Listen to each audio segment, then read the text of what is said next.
নমস্কাৰ, জয়প্ৰকাশ ব্লগছৰ অন্য এটা ভিডিঅ'লৈ আপোনালোক স্বাগতম। আৰু আজি আছোঁ আমাৰ ফাৰ্মত। বহুদিন ভিডিঅ' বনোৱা নাছিলোঁ কাৰণ মন চনবিলাক ভাল নহয় জুবিন দাৰ কাৰণে। আৰু এতিয়া নতুনকৈ পোৱালি আনিছোঁ, আপোনালোকে চাব পাৰে। এয়া যোৱাকালি আহিছে এই পোৱালিবিলাক। ইয়াত পূৰা 150 পোৱালি আছে আৰু ইহঁতক দানা পানী জাষ্ট দি উঠিছোঁ।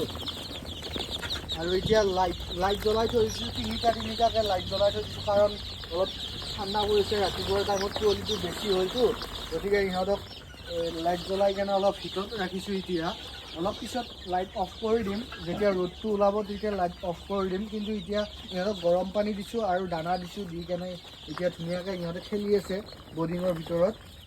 আৰু ইফালে আমাৰ আগৰ চৰাইবিলাক আছে, সেইবিলাক চৰাই আপোনালোকক দেখাই আছোঁ, আহক।